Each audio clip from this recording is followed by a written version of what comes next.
Ya conversamos con el señor fiscal de Corte y Procurador General de la Nación, con el doctor Jorge Díaz, pero antes, y a propósito de una información que tiene que ver con el sistema judicial, lo decía Loreley en el arranque, la posibilidad de utilizar el polígrafo en los casos donde están vinculados los retirados militares podría tener alguna derivación en el caso Hellman. A ver, ¿de qué se trata, Lore? Sí, bueno, justamente algunos de los militares que se encuentran procesados por violación a los derechos humanos y que se encuentran en la cárcel de Domingo Arena, nos señalaban que estaban dispuestos, en caso de ser interrogados con estos nuevos mecanismos, a dar nombres sobre los eventuales personas que intervinieron en el asesinato de María Claudia García de Hellman.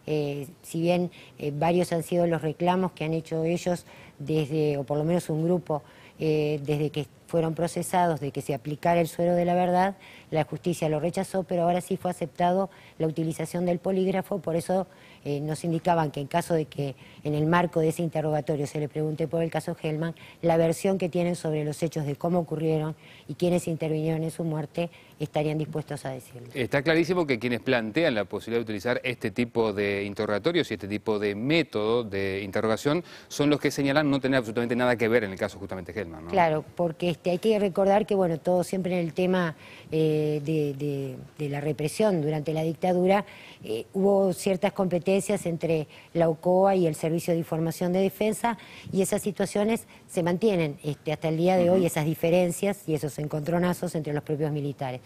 Si bien reconocen algunos de ellos que participaron en la represión y que actuaron y cometieron apremios físicos, señalan que nunca intervinieron con mujeres que estuvieran embarazadas, y por esa razón es que quieren despegarse del caso Hellman y que salga a luz esa versión de quiénes fueron los responsables. A propósito justamente de estos militares, la situación en la cárcel de Domingo Arena, y ustedes seguramente lo saben, lo habrán escuchado en los diferentes informativos, es complicada en cuanto al relacionamiento interno de los propios presos militares que están en ese lugar. Hacemos una puesta a punto sobre cuál es el panorama hoy por hoy, ¿te parece? Sí, siempre fue malo, digamos, desde un principio, ¿verdad? Porque se estableció un edificio donde iban a estar la mayoría y otro lugar de aislamiento. En el lugar de aislamiento, desde un principio, estuvo primero Gilberto Vázquez por razones de seguridad, y luego, a pedido del propio coronel retirado Jorge Silveira, pasó para ese edificio. En el resto, o sea, el edificio más grande, se encuentran el resto de los militares, entre ellos el ex dictador Gregorio Álvarez. Bueno, a raíz de un mal relacionamiento de Álvarez con el resto de los detenidos ahí, el ex dictador solicitó a través del comandante en jefe del ejército que fuera trasladado a Coraceros, como había ocurrido con el coronel en actividad Dalmao, que también cuando se dispuso su procesamiento pasó a Coraceros. Sin embargo, pese a todos los trámites que se hicieron, no hubo autorización para su traslado, y por esa razón es que se dispuso que Álvarez fuera separado de ese edificio. Se instaló un contenedor acondicionado especial justamente en el lugar de aislamiento próximo a donde se encuentra Silveira. Claro, y hay otros militares incluso que siguen en el hospital militar, ¿no? Sí, siguen en el hospital militar, Dalmao, desde que tuvo su problema cardíaco, y el coronel Ramas, que nunca llegó a estar a pesar de haber pedido prisión domiciliaria, nunca se la dieron, y sigue en el hospital militar. El que también no obtuvo la autorización para seguir su procesamiento en el domicilio es el teniente coronel Gabazo, que reiteradamente lo ha planteado y sigue en el penal. Bien, bueno, lo prometido ahora, ustedes saben, les habíamos dicho, íbamos a conversar con el señor fiscal de Corte y Procurador General de la Nación, con el doctor Jorge Díaz. Bueno, vamos a recibir con mucho gusto una persona que no suele hablar demasiado con los medios de comunicación, así que bueno, le agradecemos muy especialmente además que haya venido. Doctor, buenas noches, gracias por acompañarnos. Buenas noches. Doctor, a poco de asumir la Fiscalía, usted describió en el Parlamento un panorama un tanto complejo desde el punto de vista administrativo.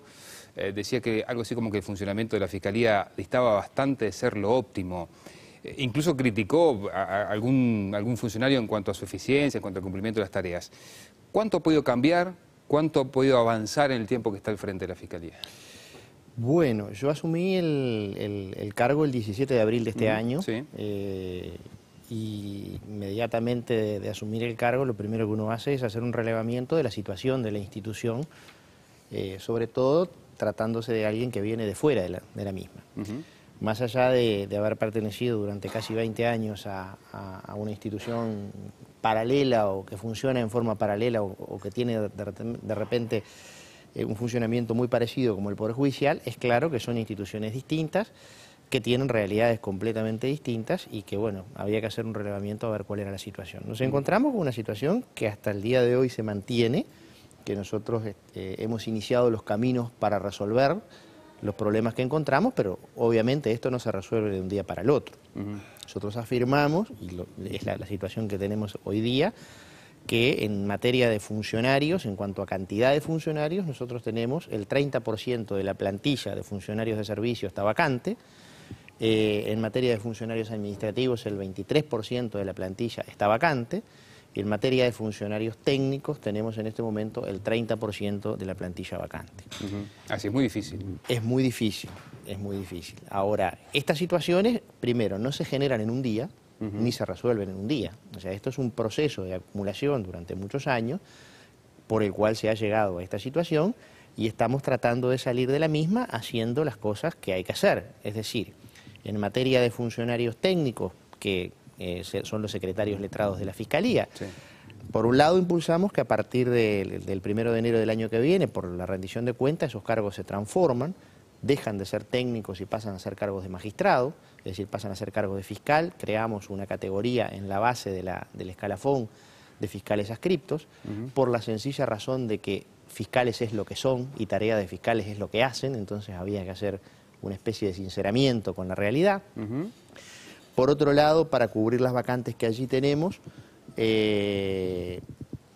propusimos al Poder Ejecutivo, el Poder Ejecutivo aceptó un proyecto de ley para permitirle a la unidad ejecutora que nosotros realizáramos el concurso y que no se hiciera a través de Uruguay Concursa, porque entendíamos que el perfil de esos funcionarios debería tener determinadas especificidades que nos permitieran a nosotros hacer los concursos. El Poder Ejecutivo remitió el proyecto de ley a través de su Consejo de Ministros y el Parlamento lo votó tanto en senadores como en diputados por unanimidad, lo que para nosotros fue una gran satisfacción.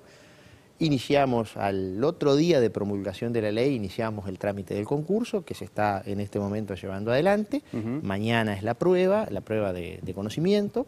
Seguramente en los primeros meses del año que viene esos cargos que hoy están vacantes van a estar cubiertos.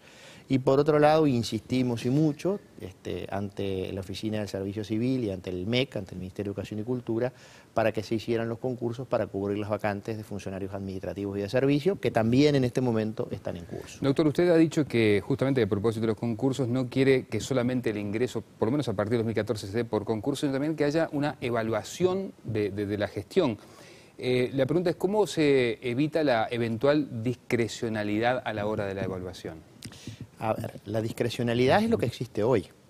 Convengamos que partimos de un régimen hasta la fecha donde el jerarca del servicio, cumpliendo con las pautas legales, que son muy amplias y muy genéricas, el jerarca del servicio tiene absoluta discrecionalidad para proponerle al Poder Ejecutivo la designación o el ascenso de un fiscal. De esa discrecionalidad no absoluta, pero muy amplia que tiene el jerarca, el propio jerarca de la institución es quien propone que los criterios de ingreso a la institución sean por concurso y que los criterios de ascenso también sean por concurso. Es decir, el propio jerarca de la institución quien propone, impulsa y lleva adelante limitar su discrecionalidad y que el orden de prelación de los ingresos y de los ascensos surja del método del concurso. Nosotros nos propusimos, es un compromiso público que hemos asumido, que en el correr de este año íbamos a hacer los concursos para secretario letrado, futuros fiscales adscriptos. Ya hicimos el concurso, está en trámite, y que en el correr de este año íbamos a hacer el llamado de ascenso para fiscales adjuntos, y ya hicimos el llamado y está en trámite. Dijimos también que en un plazo no mayor a 2 años desde nuestra asunción íbamos a llevar adelante los concursos para fiscales departamentales y fiscales nacionales, que son los otros 2 grados del escalafón. Lo vamos a cumplir. Lo que nosotros planteamos en nuestra última comparecencia ante la Comisión de Asuntos Administrativos del Senado fue, está bien, vamos a llevar adelante los concursos, nos parece el método más transparente, más cristalino, el más justo, pero entendemos que esos concursos no deben ser solamente de conocimiento y méritos. sino que además, porque podemos correr el riesgo de que tengamos fiscales que sean excelentes concursando, pero que sean malos funcionarios. Entonces lo que nosotros dijimos es, debemos poner en funcionamiento un sistema de evaluación de la gestión de los fiscales e incorporar ese insumo dentro del concurso. No significa renunciar al concurso, significa mantener el concurso y como un insumo del mismo el resultado de evaluación de un sistema de evaluación de gestión de los fiscales. Sistema de evaluación que incluso nosotros se lo propusimos al Parlamento, debería ser aprobado por ley, en nuestra opinión, para darle la fuerza normativa y la fuerza política que debe tener, y que debe contemplar parámetros objetivos, cuantificables, objetivables. Justamente para que no haya discrecionalidad. Para evitar la discrecionalidad. Pero si de discrecionalidad hablamos, hoy es el momento en que tengo yo mayor discrecionalidad. Y es el propio jerarca del servicio, quien tiene la discrecionalidad, que está proponiendo limitarla. Y le hago una más desde el punto de vista administrativo. ¿Va a procurar efectivamente que haya un edificio para las oficinas del Ministerio Público? Leí por allí que se está gastando muchísima plata en alquileres. Sí, se está gastando y se va a seguir gastando porque el único edificio que es propiedad del Ministerio Público es la vieja casona de la calle Paysandú, que es la sede de la Fiscalía de Corte, una casona que tampoco hoy día cumple con, ni siquiera puede albergar a las propias oficinas de la Fiscalía de Corte. Fíjese usted que nosotros tenemos a la Fiscalía de Corte hoy en un edificio separado de los servicios administrativos.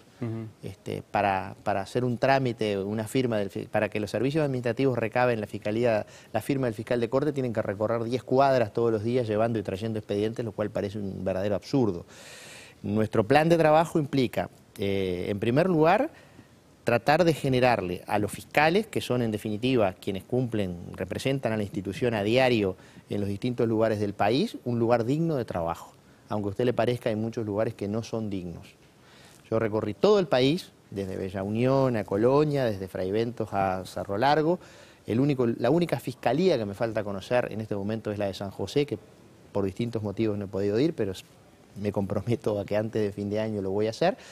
En aquellos lugares donde detectamos lugares verdaderamente indignos de trabajo, estamos haciendo los llamados a licitación para cambiar el lugar de trabajo. Indigno, por ejemplo, ¿por qué?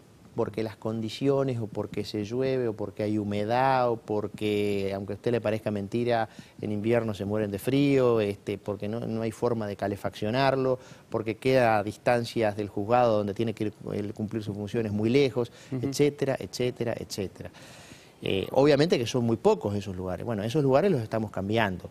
Y en Montevideo lo que nosotros pretendemos, nuestra pretensión es que todas las fiscalías penales estén en un solo edificio, hoy no es así, que estén cerca de donde funcionan los juzgados penales y no estén a 20, 30 cuadras como están ahora, porque implica hay que ir y volver, hay que ir a una audiencia, volver a la fiscalía, etcétera.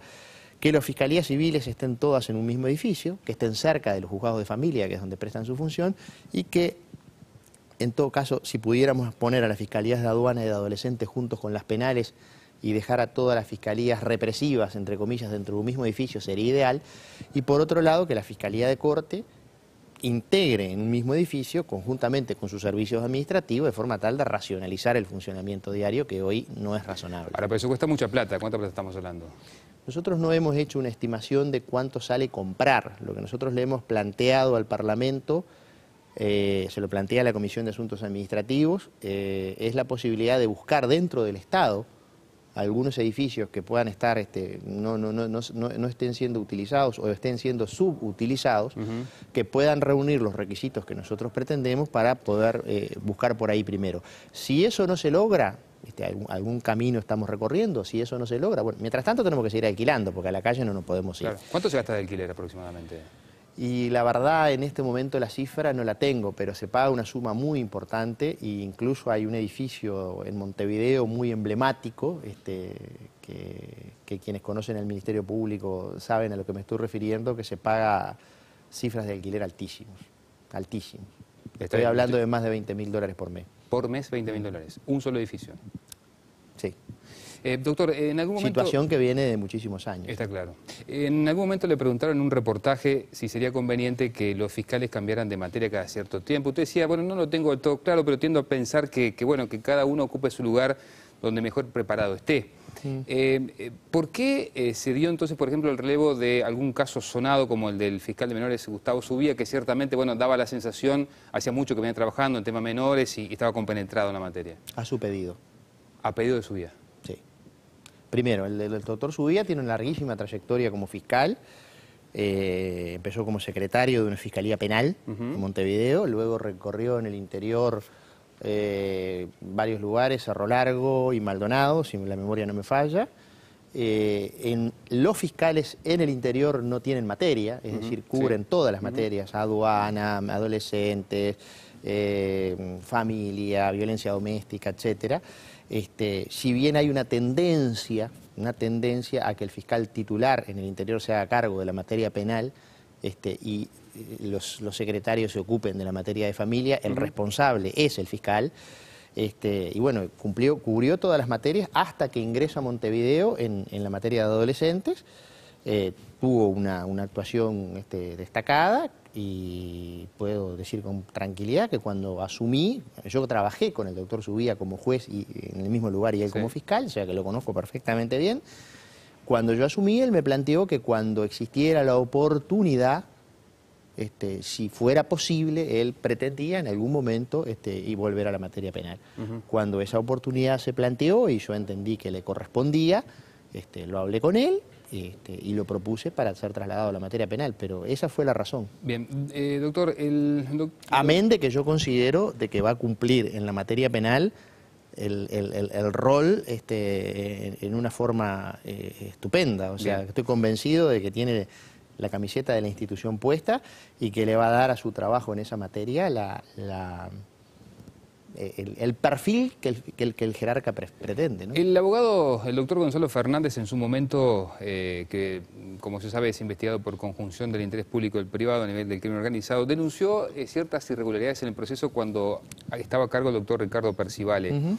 ¿Efectivamente se constataron, se investigó si hubo efectivamente irregularidades en ese expediente? Hay dos cosas. Hay una parte sobre la cual yo no puedo hablar porque el expediente está en presumario y el conocimiento que yo pueda tener de ese expediente lo tuve como juez y lo debo mantener la reserva. Lo que sí existió fue una denuncia administrativa que fue oportunamente archivada. Se archivó la denuncia de Gonzalo Fernández. La denuncia del doctor Fernández contra el doctor Percivale, que fue archivada. Y a propósito de Percivale, él en algún momento había anunciado que iba a impugnar el traslado que usted había resuelto. ¿Efectivamente se recurrió a esa decisión o no? Hasta donde yo tengo conocimiento se recurrió y, a ver, es una decisión que no es una decisión del fiscal de corte, los traslados, es una decisión del Poder Ejecutivo. El recurso, por tanto, es un recurso de revocación ante el Poder Ejecutivo y no ante el fiscal de corte. El fiscal de corte no interviene en la tramitación o sustanciación del recurso. Hasta donde yo tengo conocimiento recurrió y hasta donde yo tengo conocimiento no se le hizo lugar al recurso. Doctor, ¿recuerda qué le dijo a los familiares de las 3 víctimas de Pablo Goncalves cuando se reunieron con usted? Si recuerdo exactamente... Bueno, sí, aproximadamente, sí. No sé, o sea, recuerdo exactamente, recuerdo la entrevista, pero no recuerdo, si usted se refiere exactamente a una frase, no. No, también me refiero a con qué impresión se quedó después de esa reunión, porque muchos decían, bueno, que Goncalves no se haya podido recuperar, muestra que el sistema penal de nuestro país no está capacitado para rehabilitar ese tipo de criminal.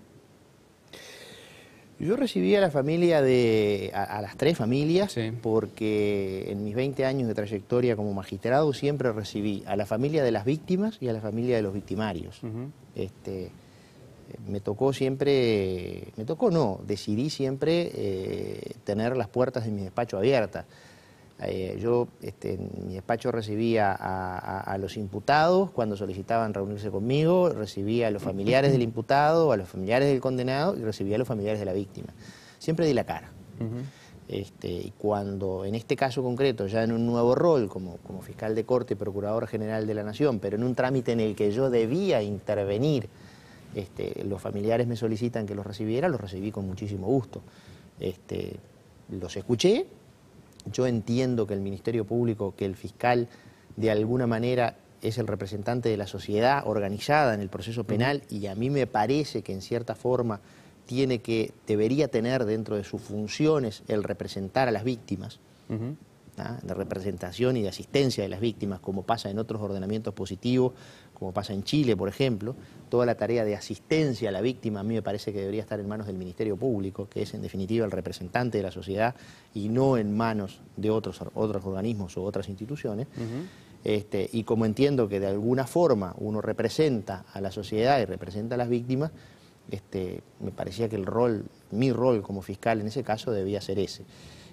Yo en ese momento, cuando lo recibí, ya había expedido mi dictamen y así se los transmití, y les dije que el mismo era producto de un análisis detallado del expediente y que en base, bueno, a ese examen detallado del expediente, como no surgían signos claros de rehabilitación, es más, en mi opinión surgían signos claros de que no había rehabilitación, es que había decidido informarle a la Corte en forma negativa. La Corte compartió conmigo el dictamen y negó la libertad anticipada. ¿Se manifestó, doctor, usted contrario al proyecto del gobierno que planea legalizar y regular la venta de marihuana? No, yo me manifesté contrario en su momento. Primero que no está muy claro cuál es el proyecto, porque hay varios, se han ido entrelazando y la situación... como decimos en campaña, se ha entreverado el ganado últimamente, entonces no. Yo sí, porque sale el autocultivo, por ejemplo. Siempre me manifesté favorable al autocultivo. Lo que a mí me parecía, no me parecía y no me parece razonable, como se dijo en algún momento, es que el Estado se iba a poner a producir cannabis para la venta, etcétera. A mí eso, en eso estoy en contra, porque entiendo que me parece casi imposible en este país que el Estado o incluso un empresario privado esté en condiciones de producir cannabis en forma masiva para la venta. Usted no se olvide una cosa, nosotros estamos a entre 15 y 17 horas del principal productor de cannabis Atae del mundo, principal productor en cantidad y en calidad, que tiene un know-how de producción altísimo, que en un territorio donde el valor de la tierra es notoriamente inferior al valor de la tierra en Uruguay, etcétera, etcétera, etcétera. Entonces yo creo que hoy ni siquiera estamos en condiciones de competitividad con ellos. Después entramos en otros terrenos mucho más complejos. Entonces a mí me parece que recorrer ese camino no es el más adecuado. El camino del autocultivo, bueno, sí, me parece un camino razonable, pero de última instancia quien va a decidir es el Parlamento. Está claro. Y bueno, a lo que resuelva estaremos. Doctor, ¿sigue siendo el microtráfico, digamos, el gran problema a combatir en la lucha contra el narcotráfico? Nosotros tenemos dos cosas distintas. Por un lado, el microtráfico... A ver, yo no me gustaría hablar de microtráfico, yo reservaría el microtráfico para el vendedor al menudeo. Hay un tráfico que no es micro, que tampoco implica grandes cantidades, o sea, no implica grandes cantidades en cada uno de los cargamentos, pero la sumatoria sí implica grandes cantidades. Por ejemplo, usted nunca va a ver la incautación de 200 kilos de pasta base de cocaína. Usted puede encontrar incautaciones de grandes cantidades de cannabis, de grandes cantidades de cocaína, y el cargamento más grande de pasta base de cocaína que se ha incautado en el Uruguay no supera los 50 kilos. ¿Usted no se preguntó por qué? Porque la sencilla razón que los mecanismos, los recorridos que hace la sustancia desde su origen hasta el país y la finalidad de esa sustancia, a dónde va destinada esa sustancia, son completamente distintos. Los grandes cargamentos de cocaína no están destinados al Uruguay. Si usted incauta 100 kilos de cocaína, tenga la más absoluta certeza de que el destino final no es Uruguay, que el destino final es Europa. Si usted incauta 30, 40, 10, 15, 20 kilos de pasta base, tenga la más absoluta certeza que el destino final es Uruguay. Ahora, los traficantes de pasta base de cocaína utilizan ese mecanismo porque ante la pérdida de un cargamento, la pérdida es insignificante. Entonces utilizan desde mulas, autos, zócalos de autos, encomiendas, camiones de transporte, etcétera, etcétera, etcétera, etcétera. Pero lo hacen en forma regular. Es como un goteo permanente y sistemático que implica que sea muy difícil, porque A ver, usted puede incautar 10, 15 kilos hoy, 10, 15 kilos mañana, 10, 15 kilos, pero por cada 10 o 15 que pasa, o sea, es mucho más difícil de identificar. Da mucho trabajo y es más difícil hacerlo. Y el tráfico, el macrotráfico relacionado a las cantidades de cannabis, o el cannabis, o en definitiva la cocaína, sobre todo la cocaína, su destino final es Europa. ¿Se puede manejar una red de esta naturaleza desde la cárcel en este país? Si usted tiene los medios tecnológicos, nosotros procesamos en reiteradas oportunidades a personas que las sacábamos del penal de libertad, las llevábamos al juzgado, la procesábamos y la mandábamos de vuelta al penal de libertad, porque desde la cárcel organizaban, mantenían toda la dirección de la red vía teléfonos celulares. Para no hablar del caso más conocido que ha ocupado a la prensa estos últimos días, que a mí me tocó intervenir en un caso, pero para no hablar de ese caso específico, yo procesé a una persona en un cargamento de 100 kilos de cocaína que se incautó en la ciudad de Palmira. Cuando se hace la sentencia, la fiscal me decía que había un grupo criminal organizado. Yo, en base a la prueba que había en el expediente, decía, no, acá no hay un grupo, acá hay una red, en todo caso hay una asociación para delinquir, porque una vez que se intervino la red, la organización se desarticuló y 6 meses después lo tuve que sacar de la cárcel para procesarlo por un cargamento de 300 kilos de cocaína, es decir, que la red no se había desarticulado nada y esta persona desde la cárcel seguía dirigiéndola. Es decir, sin duda que sí. Yo creo que la colocación de bloqueadores de celulares en los establecimientos carcelarios es algo que nosotros venimos reclamando desde hace mucho tiempo. ¿Y los operadores del sistema judicial en nuestro país, o hay, mejor dicho, operadores del sistema judicial que corren peligro por la acción del narcotráfico? ¿Pueden llegar a ser objeto de atentados? En su momento se dijo que había algunos magistrados que estaban bajo custodia, por ejemplo.